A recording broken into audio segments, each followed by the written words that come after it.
ali mais sustentável, tá? Também não tem relação com metano, beleza? Tranquilidade? Vamos lá, questão 118, o que ela vai dizer aqui pra gente, ó? Olha só. A forma de combate relatada tem como atividade a curcumina, uma das substâncias que confere a cor alaranjada do açafrão, pode auxiliar no combate à dengue, quando adicionada à água de criadouros de mosquitos transmissores. Essa substância acumula-se no intestino do inseto, após ser ingerida com a água do criadouro, quando ativada pela luz. Isso aqui é importante, tá? Quando ativada pela luz.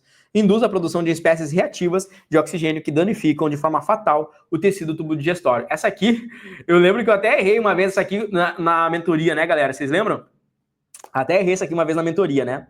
Bom, a forma de combate relatada tem como atividade o quê? Tem duas alternativas que ficam como pegadinha, tá? Porque você tem que lembrar o seguinte, quando a gente fala de insetos ali, no caso do mosquito da dengue, esses são insetos que têm um processo de holometabolia. Holometabolia, tá? Isso significa que eles passam por um processo de metamorfose. Metamorfose. Tá? Errei uma vez, mas hoje em dia eu não vou errar isso aqui, né? Pelo amor de Deus. Dentro disso, olha só, significa que eles vão passar da fase de ovo para a fase do quê? Para a fase de larva, depois para a fase de pupa e depois para a fase adulta. Tranquilidade total? Isso aqui já caiu no Enem mais de uma vez. Sabe como é que o Enem já cobrou isso aqui? Para você nunca mais errar, porque pode cair esse ano.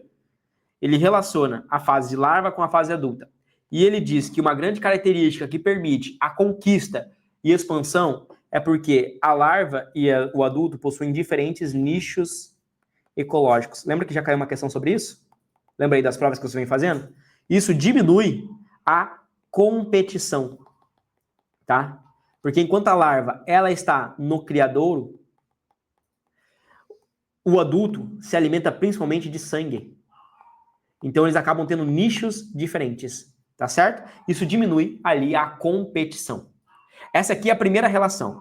Então quando eu adiciono no criadouro a curcumina, eu estou afetando quem? Eu estou afetando principalmente a fase da larva e não a fase adulta. O que eu estou afetando?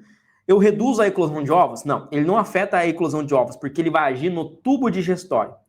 O ovo ainda não tem tubo digestório. Quem passa a ter tubo digestório é a larva. A larva começa a ter tubo digestório na metamorfose.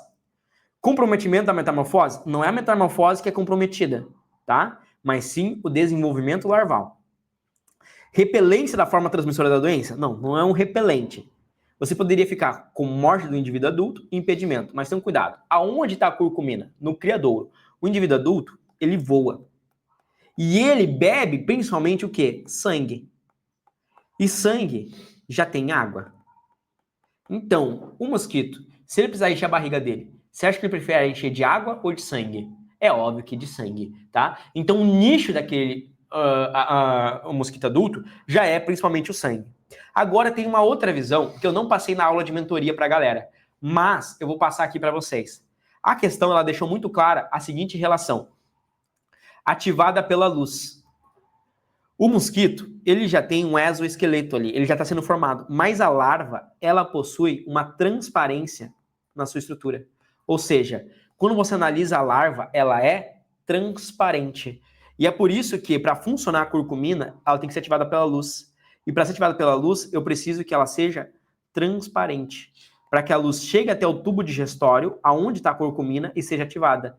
O mosquito adulto, por mais que ele se alimentasse da curcumina, o raio solar não ia passar pela estrutura do mosquito, porque ele não é transparente. Então isso aqui é o nível mais avançado para vocês aqui. A larva é transparente, mas o mosquito não. E a questão deixou clara que a ativação, o veneno, ele só funciona, ó, induz a produção de espécies reativas de oxigênio, quando ativada pela luz. Então não adianta só o mosquito tomar água do criador. Ele precisaria ter aquilo ativado pela luz. E na estrutura do mosquito, na sua caixa torácica ali, o sistema digestório dele está bem escondidinho, não tem contato com luz solar. Tá? Então, de nível mais aprofundado, questão com justificativa aí, digna de uma questão mesmo aí, né? Para depois eu poder cortar ela e colocar no Memorize aí na resolução das questões também, né? Vou cortar essas resoluções aí para deixar nas questões para quem for estudar mais para frente, né? Isso aqui é repertório, né? A galera que for corrigir depois tem que buscar uma resolução